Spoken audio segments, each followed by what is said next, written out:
Hello dear C inter students, कैसे हो आप। इस वीडियो में हम लोग बात करेंगे कि कैसा था आपका कॉस्ट का नवंबर 23 का पेपर। इसमें यह भी बात करेंगे कि ये ओल्ड सिलेबस का आखिरी एग्ज़ाम था।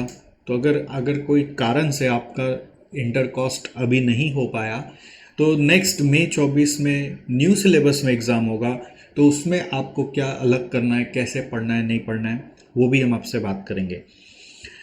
ये वीडियो नवंबर में जो बच्चे एग्ज़ाम दिए उनको भी देखना चाहिए। तो जो बच्चे पहली बार मई में एग्ज़ाम देंगे उनको भी देखना चाहिए, जिससे अंदाज़ा लगे कि किस स्टैंडर्ड का पेपर अभी आज तक आता है।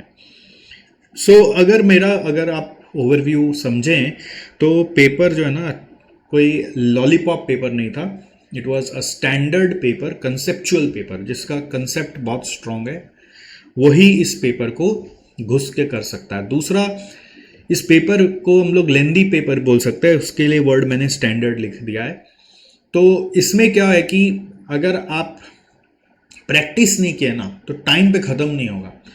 जैसे अगर आप देखो, फर्स्ट क्वेश्चन आपका 20 मार्क्स का, ऐसे हर क्वेश्चन ही 20 मार्क्स का, ठीक है, बट फर्स्ट क्वेश्चन है ना 4 क्वेश्चन करने बोलता है, 5-5 मार्क का। तो अगर आप 180 मिनट्स को लेकर चलोगे, डिवाइड बाई 5 करोगे ना, तो 36 मिनट्स पर क्वेश्चन आपको मिलते हैं। तो 36 मिनट्स में अब 4 क्वेश्चन करने, तो 9-9 मिनट में एक क्वेश्चन होना है। अब ये सब जो क्वेश्चन है, ये सब कोई डायरेक्ट कॉपी पेस्टेड क्वेश्चन नहीं है, ये सब में दिमाग लगा लगा के करने वाला है। तो 9 मिनट में कई बार होता नहीं है। मैंने देखा बच्चों को आता है तो भी वो स्लो पड़ जाता है, और नहीं आता है तो भी वो सोचने में रुक जाते हैं। तो 9 मिनट में होता नहीं है, पर एवरेज 15 मिनट लग जाता है ये एक क्वेश्चन करने में, और पता चलता है फर्स्ट क्वेश्चन ही 1 घंटा निकाल दिया। तो अब आगे का तो पेपर छूटना ही छूटना है। तो बहुत बच्चों के साथ मुझे ऐसा लगता है ऐसा हुआ है। अगर आपने एग्ज़ाम दिया है और आप ये वीडियो देख रहे हैं और आपके साथ ऐसा हुआ है तो अपना एक्सपीरियंस ज़रूर इस वीडियो के कमेंट में शेयर करिएगा, जिससे कि दूसरे बच्चों को भी पढ़ के अनुभव हो कि क्या होता है एग्ज़ाम हॉल में जाके। ठीक है, तो देखिए पहला क्वेश्चन मटेरियल कॉस्टिंग का आया है। इजी क्वेश्चन है, ईओक्यू स्टॉक लेवल्स का, बट करना तो पड़ेगा ना। पॉइंट इज करना तो पड़ेगा। यू कांट जस्ट से कि हाँ इजी है, करना पड़ेगा। हाँ, ये बहुत वो ऐसा क्वेश्चन नहीं है हाईफाई कि ये नहीं होगा हम लोगों से। ठीक है, इसमें एक चीज नया लाइन डाल दिया। देखो हर क्वेश्चन में एक एक नया नया लाइन डालता है। जैसे maximum consumption is 200 kg more than the average consumption per day. अब ये लाइन जो लिख दिया, इससे आपको पढ़ना पड़ेगा कि अरे मैक्सिमम कंजम्पशन क्या होगा, एवरेज क्या होगा और मिनिमम क्या होगा, क्योंकि आपको ये सब यहाँ पे फॉर्मूलाज में लगता है। रीऑर्डर लेवल का फॉर्मूला क्या, max into max, maximum consumption into maximum lead time. तो मैक्सिमम लीड टाइम तो दिख रहा है, मैक्सिमम रेट ऑफ कंजम्पशन यहाँ से निकलेगा। फिर मैक्सिमम लेवल क्या होता है, आर ओ एल माइनस मिन इंटू मिन प्लस ई ओ क्यू।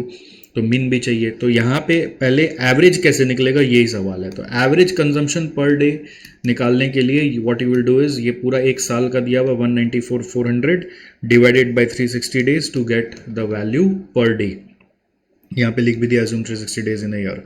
तो अगर किसी को ये क्लिक कर गया तो वे सम कर लेगा, एवरेज आ गया, मैक्सिमम आ जाएगा, फिर average is max plus min by 2, उससे मिनिमम आएगा। ठीक है, मिन कंजम्पशन पर डे निकालने के लिए you will have to use average is equal to max plus min by 2। अब ये छोटा सा एक ट्रिक है। अब ये किसको क्लिक करेगा, देखो ये उसी को क्लिक कर सकता है जिसका कंसेप्ट क्लियर है, जो बच्चे ने ना काफ़ी सारे सम्स प्रैक्टिस करके एग्जाम हॉल में गया है। अगर आप डायरेक्ट सोचोगे खाली फॉर्मूला पढ़ लें, खाली रिवीजन मैराथन देख लें और उसी से काम हो जाए, नहीं हो सकता है। आपको प्रैक्टिस करना पड़ेगा। बहुत बच्चे मैं देखता हूँ एग्जाम के पहले ना, तो टाइम कम पड़ा है तो क्वेश्चन पढ़ रहे हैं, आंसर देख रहे हैं, क्वेश्चन पढ़े आंसर देख रहे हैं, अपना दिमाग यूज ही नहीं करेंगे उस क्वेश्चन को सॉल्व कैसे करें, तो उनसे एग्जाम हॉल में वो बनता ही नहीं है। तो ये सब चैलेंज आता है। जैसे एम्प्लॉय कॉस्ट का क्वेश्चन भी देखो, यहाँ पे अब 60 आवर्स टाइम टेकन दिया हुआ है, रेट पर आवर 80 दिया हुआ है, फैक्ट्री कॉस्ट दिया हुआ है 37,280, और आपको ओवरहेड का रेट दिया हुआ है 60 पर आवर, मटेरियल कॉस्ट दिया हुआ है 28,400। तो फैक्ट्री कॉस्ट आपको याद होगा मटेरियल लेबर ओवरहेड जोड़ के आता है। तो इसमें मटेरियल दिया हुआ, ओवरहेड दिया हुआ, लेबर बैलेंसिंग फिगर से आ जाएगा, और उसमें स्टैंडर्ड टाइम निकालने बोल रहा है। अब ऐसा सम हमने किया जिसमें एक्चुअल टाइम निकालने बोला जाता था फैक्ट्री कॉस्ट के बैक कैलकुलेशन से, बट यहाँ पे स्टैंडर्ड टाइम निकालने बोल रहा है। तो इसको एक्स लेके यहाँ पे पुट करके इक्वेशन बना के करना पड़ेगा। और फिर effective rate of earnings per hour under Rowan plan निकालना है। तो उस समय आपको जो बेसिक है प्लस बोनस है डिवाइडेड बाई आवर्स वर्कड करना है, basic plus bonus by hours worked करना है। नेक्स्ट थर्ड आ रहा है जेपीबीपी का क्वेश्चन, जो मेरे हिसाब से इजी क्वेश्चन है। 3 प्रोडक्ट है इसमें A B C. Product B को स्प्लिट ऑफ में सेल कर सकते हैं, ए बी को फर्दर प्रोसेस कर सकते हैं, और ए का लॉस हो जाता है फर्दर प्रोसेसिंग में। तो it's not big deal, it's an easy question, but again it's not a copy paste thing. You will have to read it, you have to draw it, you have to solve it, then only you will be able to capture it. तो 57,26,000 यहाँ पे joint cost है, जिसको किस method में बांटना है वो बोल दिया, एनआरबी मेथड। यहाँ पे फर्दर प्रोसेस डिसीजन आपको देना है कि हम लोग को करना चाहिए कि नहीं करना चाहिए। सो ये इंक्रीमेंटल प्रॉफिट से डिसाइड हो जाएगा, बट ओवरऑल इजी है, I will say easy, but still time consuming. The challenge is to finish it in with 9 minutes. Next question देखो, नंबर डी, ये कॉन्ट्रैक्ट कॉस्टिंग का क्वेश्चन है। कॉन्ट्रैक्ट कॉस्टिंग का क्वेश्चन को 10 मिनट में निपटाना है, ध्यान रखो। ऐसे तो ये डेबिट क्रेडिट करके आराम से इजीली हो जाता है, इसमें बहुत ज़्यादा वो नहीं है, ठीक है, बहुत ज़्यादा कुछ ऐसा सच है नहीं। बट फिर भी जो होता है ना कि किसी सम में, कॉन्ट्रैक्ट कॉस्टिंग का सम में ना एक खूबी होता था जिसमें वो वर्क अनसर्टिफाइड का एक ट्रिक होता था, हिडन होता था, तो वही वाला खूबी वाला चीज़ ही दे दिया है। 60% कंप्लीट है, 50% आपका आर्किटेक्ट ने सर्टिफिकेट दे दिया, तो वर्क अनसर्टिफाइड आप बोलोगे 10% है, तो उसका कॉस्टिंग आपको निकालना था। याद है आपको, ऐसा सम कराया हुआ है। 10% आपको लेके इसका कॉस्ट फाइंड करना है। तो क्या ना, खूबी वाला चीज़ को लेके ट्विस्ट डाला है, ऐसा मटेरियल में डाला, लेबर में भी डाला, इसमें भी डाला, ठीक है। तो वो ट्विस्ट डालने से चीज़ क्या होता है, टाइम कंज्यूमिंग हो जाता है। टाइम कंज्यूमिंग चीज़ हैंडल कैसे होगा, वो तभी होगा जब आपका प्रैक्टिस किया हुआ है। इसलिए हम लोगों ने ना प्रैक्टिस करने के लिए आप लोगों को एक हमारा बुक है, सीए इंटर कॉस्ट दिव्य जड़ी बूटी, वो बुक आप लोग को हमारे टेलीग्राम चैनल में फ्री में दिया है। उसमें से सारे इंपॉर्टेंट क्वेश्चंस भी चुन चुन के दिया था। जिन्होंने किया होगा उनको कुछ तो फायदा हुआ ही होगा, बट करने वाले भी ना 2 तरह के बच्चे हैं। एक जो दिल लगा के करते हैं पूरा प्रॉपर, और एक होते हैं जो बच्चे खाए पढ़ते हैं, क्वेश्चन पढ़ते आंसर देते हैं, क्वेश्चन पढ़ते आंसर देते हैं, उससे काम नहीं बनेगा, ठीक है। तो प्रोसेस चेक है, कोई भी टीचर कितना ही अच्छा आपको सिखा दे, बट अगर आप प्रैक्टिस नहीं करोगे तो ग्रिप नहीं आएगा, आप अपना आप एग्जाम में अप्लाई नहीं कर पाओगे। ये एक चैलेंज है।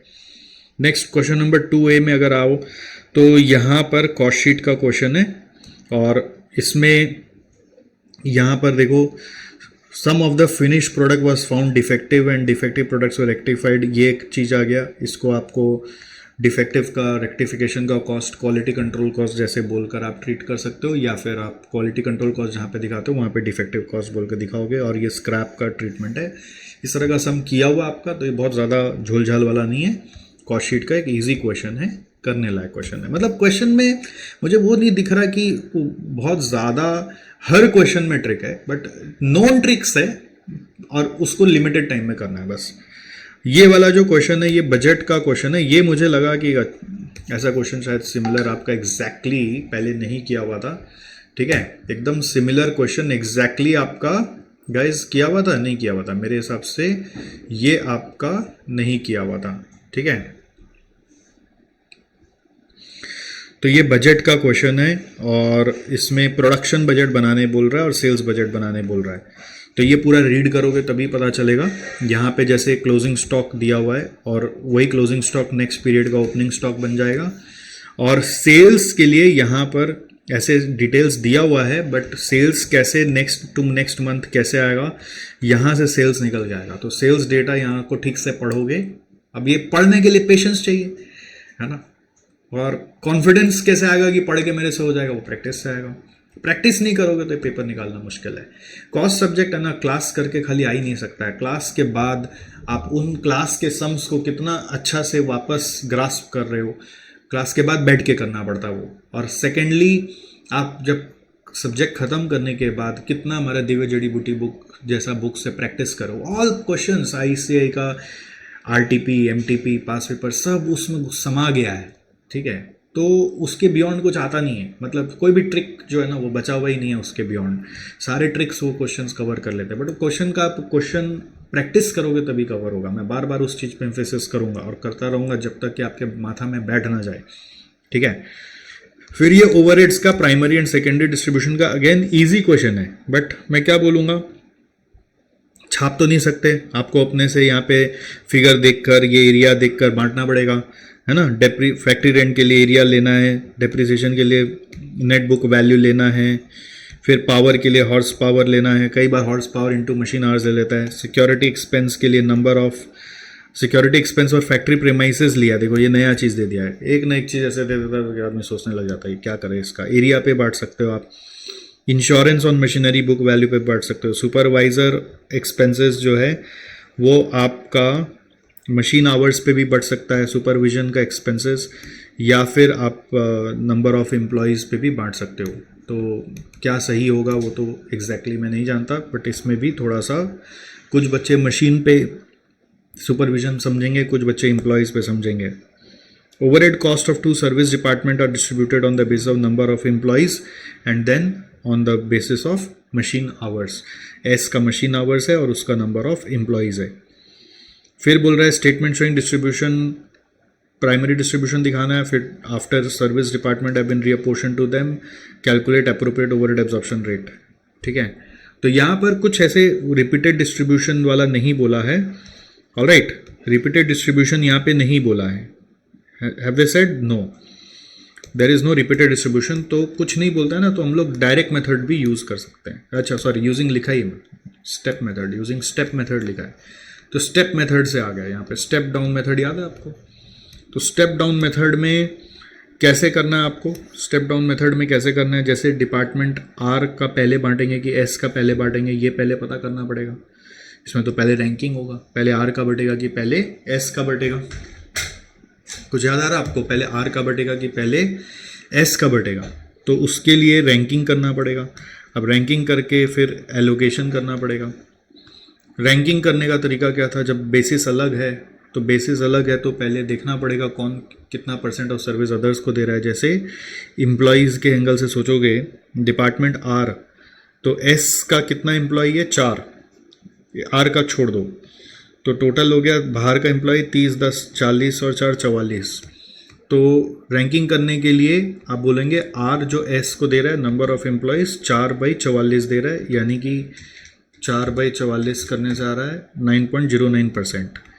और एस जो आर को दे रहा है, एस जो आर को दे रहा है वो क्या होगा, एस जो आर को दे रहा है, एस जो आर को दे रहा है वो मशीन आवर्स के हिसाब से दे रहा है। तो मशीन आवर्स में एस का छोड़ दो, 600/5600 आ रहा है, 600/5600, 600/5600 करोगे तो ये आएगा 600/5600 करके 10.71%। तो रैंक में कौन जीत गया, एस जीत गया। ठीक है, एस का रैंक 1 आ रहा है, एस का आ रहा है रैंक 1, इसका रैंक 1 आ रहा है, इसका रैंक 2 आ रहा है। ठीक है, तो अगर एस का रैंक 1 आ रहा है और आर का रैंक 2 आ रहा है तो पहले एस का कॉस्ट बटेगा किसमें किसमें, पहले एस का कॉस्ट बटेगा किसमें किसमें, पी में, क्यू में और आर में, फिर आर का कॉस्ट बटेगा पी और क्यू में। तो इस तरह से करना है। अब देखो ये करने के लिए बुद्धि चाहिए, बुद्धि के लिए टाइम चाहिए, प्रैक्टिस करने के लिए टाइम चाहिए, तभी बुद्धि आएगा। बुद्धि मतलब ऐसे नहीं कि बुद्धि नहीं आप में, ऐसा नहीं बोल सोच रहा हूँ, मतलब क्लिक करना चाहिए। बुद्धि मतलब क्लिक करना चाहिए। तो क्लिक कैसे करेगा, जब आप प्रैक्टिस करोगे। अब इस तरह का सम किया हुआ आप लोग का, प्रैक्टिस नहीं करने से क्लिक नहीं करता, देखा देखा लगता है। प्रैक्टिस नहीं करने से देखा देखा लगता है, ऐसा कुछ दिखा तो है बट पता नहीं, स्टेप मेथड ही वर्ड नहीं दिखा तो गड़बड़ हो गया पूरा। ठीक है, तो क्या ये अगेन टाइम कंज्यूमिंग चीज है।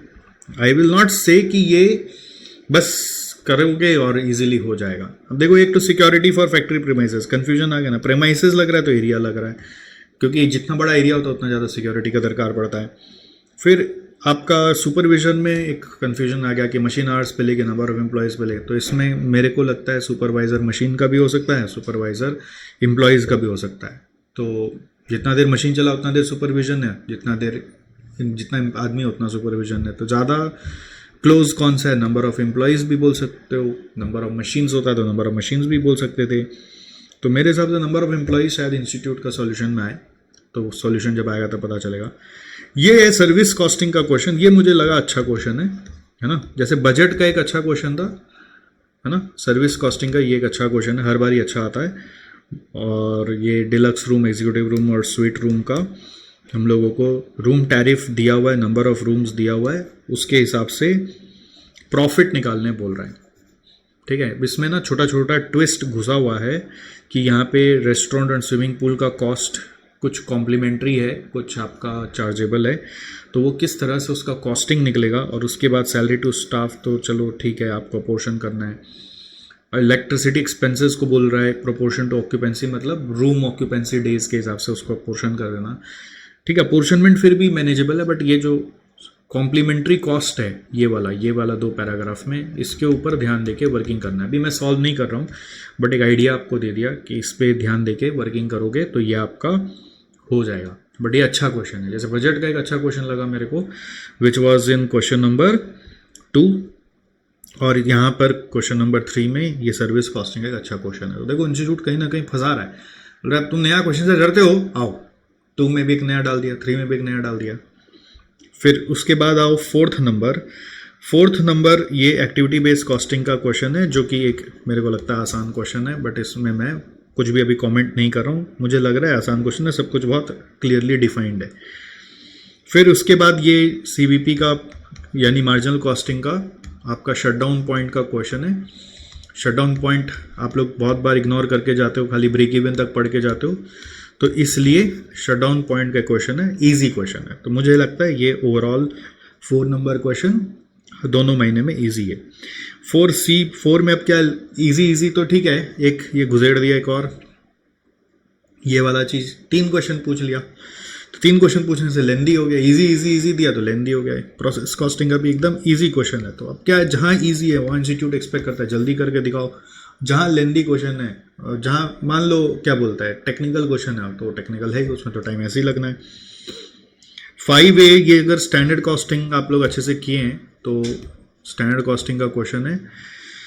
ठीक है, नॉर्मली क्या होता है उसमें आउटपुट में झोल झाल करता है, बट एक आउटपुट क्लियरली यहाँ पे मेंशन्ड है। और चक्कर क्या है, देखो वेरिएंस दिया हुआ है, क्या होता है ना, वेरिएंस दिया होने से कुछ ना कुछ फिर बैक कैलकुलेशन से पता करना पड़ता है कि वेरिएबल ओवरहेड एफिशिएंसी वेरिएंस दिया हुआ है, तो इसका यूज़ क्या है। जैसे आपको सबसे पहले हमने ऐसे सिखाया था कि हम लोगों का इस तरह से ना कार्ड बनाया करो, बजट और एक्चुअल।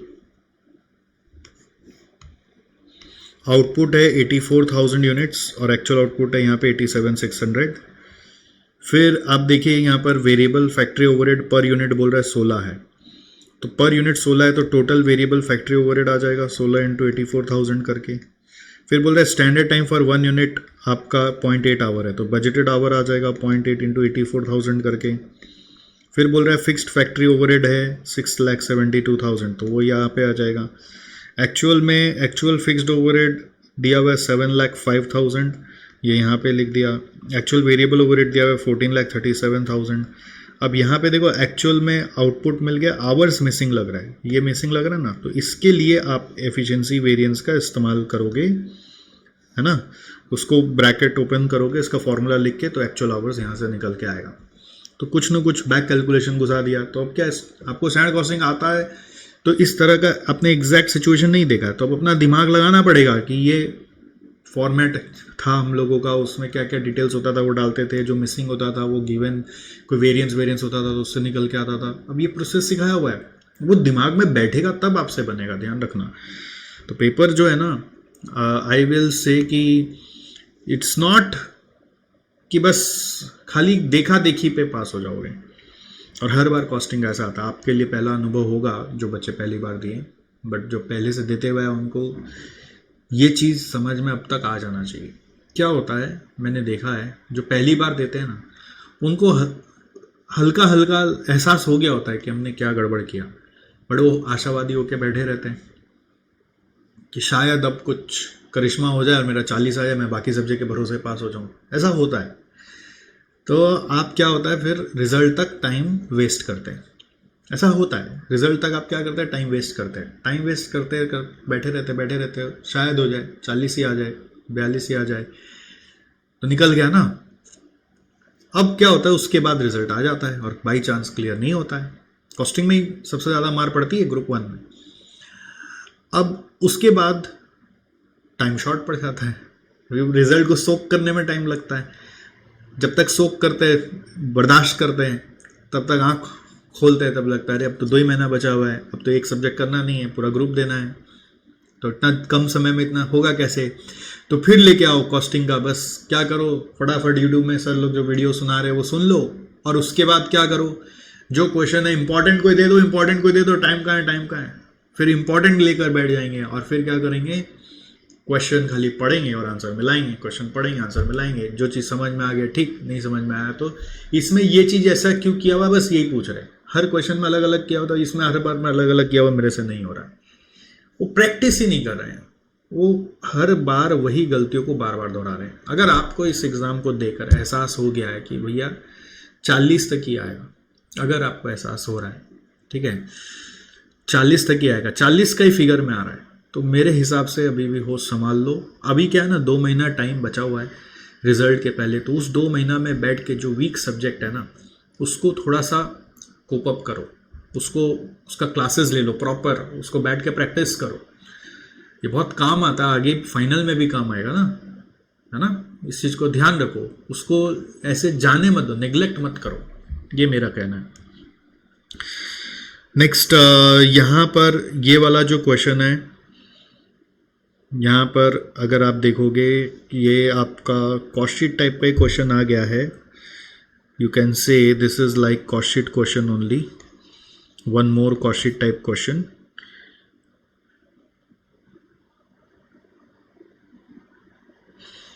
इसमें क्या है, वो 10% of product has been scrapped as bad and fetches 45 per unit. तो इसका ट्रीटमेंट क्या करना है, तो कॉस्ट शीट में ये सब सिखाया हुआ है, स्क्रैप करना, ठीक है। उसका रियलाइजेबल वैल्यू आप अपना कॉस्ट से माइनस कर लोगे।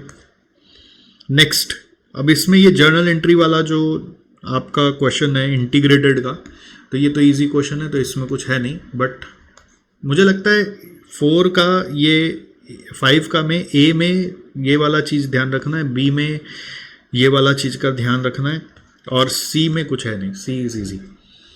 और 6 अब थ्योरी आ जाओ। आप लोग सोचते हैं कई बार कि चलो लास्ट में थ्योरी कर लेंगे, लेकिन थ्योरी पढ़ के नहीं जाते हो, ये भी एक प्रॉब्लम है। एकदम अंधाधुंध खेलना है तो थ्योरी कैसे लिख पाओगे। अब इसमें भी कंसेप्चुअल थ्योरीज है, जैसे explain very briefly the following terms use in cost and management accounting. तो ये सब टर्म्स आपको बेसिक्स ऑफ कॉस्टिंग क्लासेस में मैं कराया हुआ हूँ। अगर आपने अभी भी नहीं देखा या नहीं उसको इंपॉर्टेंस दिया तो सोचो कुछ तो दुर्घटना होना था, बट ठीक है, अगर आपको कॉन्सेप्ट मालूम है तो आप ये आराम से लिख पाओगे। Pre determined cost is for standard cost, estimated cost is for budgeted cost, imputed cost is for opportunity cost, discretionary cost is for additional expenditure that is not mandatory, avoidable and depends on the discretion of management। तो short में बस बता दे रहा है। फिर true false का एक question है, ये आपका मटेरियल कॉस्टिंग से जुड़ा हुआ है, ठीक है, मटेरियल कॉस्टिंग से जुड़ा हुआ है। सो जिनका मटेरियल कॉस्टिंग का थ्योरी कॉन्सेप्ट क्लियर है उनको ये चीज़ आ गया होगा।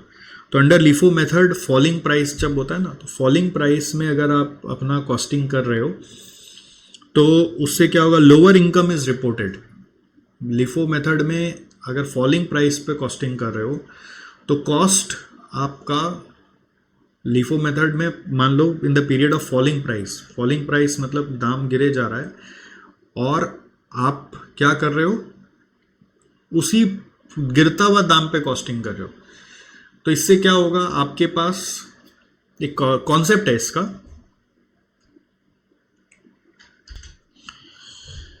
कि अगर आपका प्राइस फॉल कर रहा है तो आप अपना कॉस्टिंग जो लेटेस्ट प्राइस है उस पर करोगे, तो कम वाला प्राइस पे कॉस्टिंग होगा तो कॉस्ट ऑफ गुड्स सोल्ड जो होता है या जो भी प्रोडक्ट कॉस्ट है वो लोअर आएगा। क्या होगा, वो लोअर आएगा, समझ में आया। तो इनकम हायर आएगा। तो यहाँ पे बोल रहा है lower income is reported, this is false, ठीक है। फिर under weight analysis inventories are classified on the basis of cost of individual item, no, it is classified on the basis of desirability, कितना ज़्यादा उसका यूज है उसके ऊपर। फिर material acquisition note is prepared by store keeper, the answer is no, it is no. Why? Because it is prepared by the department which consumes the material. Simple average is method when material is purchased under each lot is different and price fluctuate considerably, false। ये weighted average के लिए। Bin card and store ledger card are maintained by purchasing department, false। These are maintained by different department। Bin card is by stores department, store ledger card is maintained by accounts department या costing department।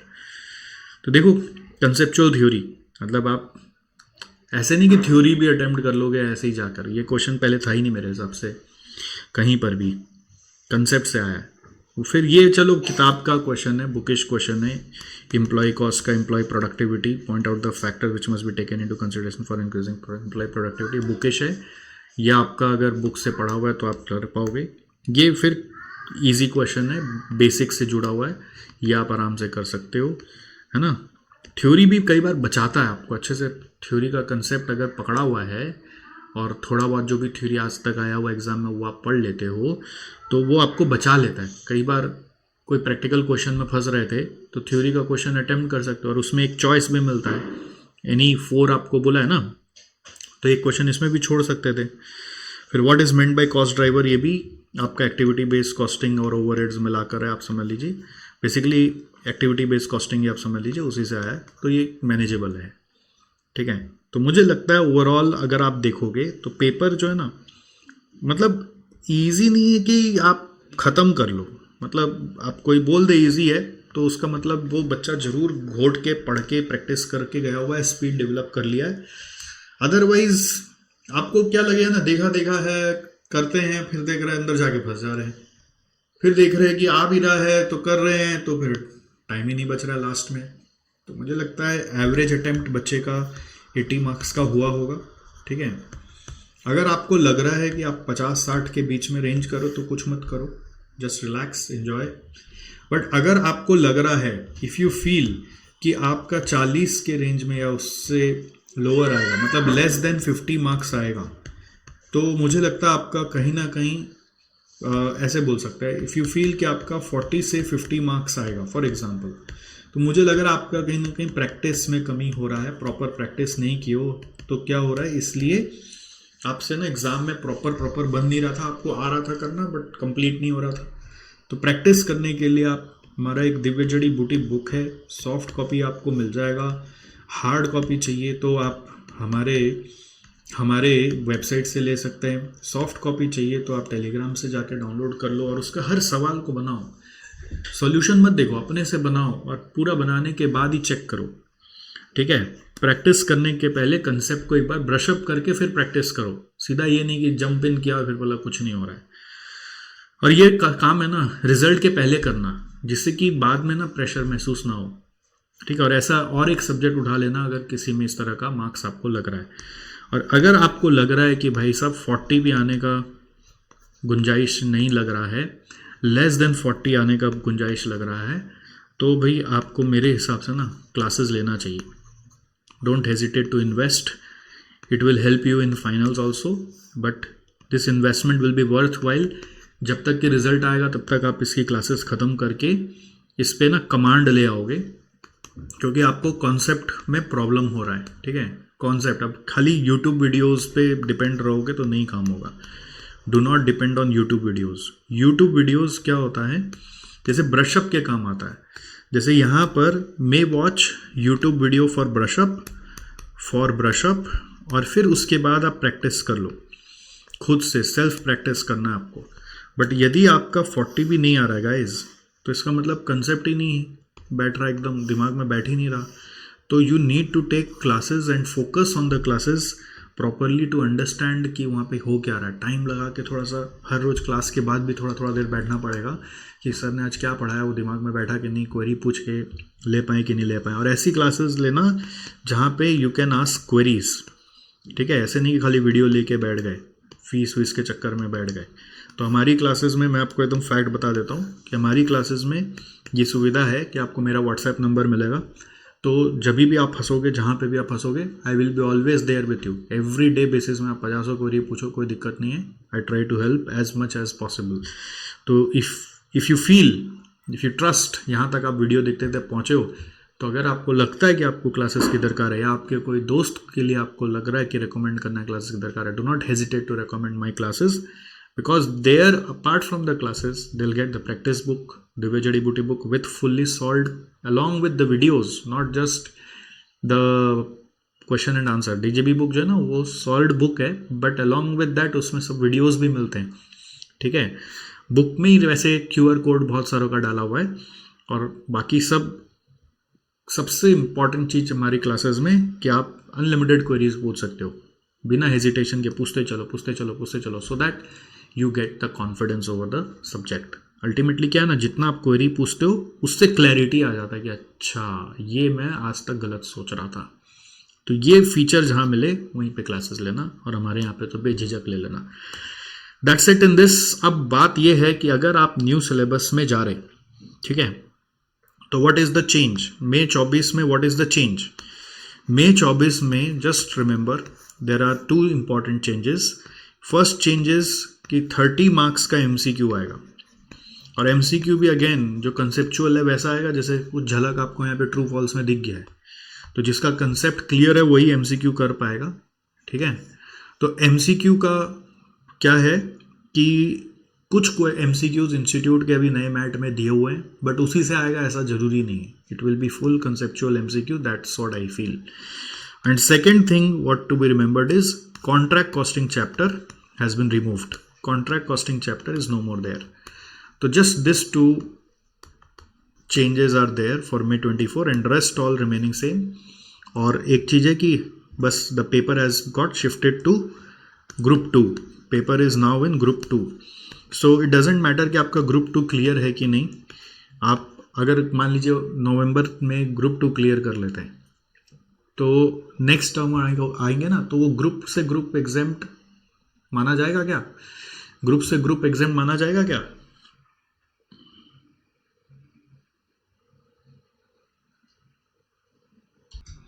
इसमें मैं ये बोल रहा हूं कि अगर आप मान लीजिए ओल्ड सिलेबस में फॉर एग्जांपल ग्रुप 2 में पास हो गए,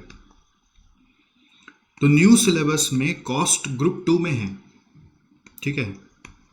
तो इसका मतलब ये नहीं है कि आप न्यू सिलेबस में ग्रुप 2 में पास मान लिए जाएंगे। पेपर बाय पेपर एग्जाम्शन है।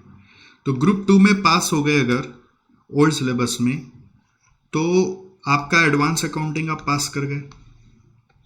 आप सेकंड नंबर सोचो ऑडिट, क्या नाम है पेपर का आपका, EISM में पास कर गए। थर्ड नंबर सोचिए ऑडिट में पास कर गए। फोर्थ नंबर पेपर कौन सा आपका?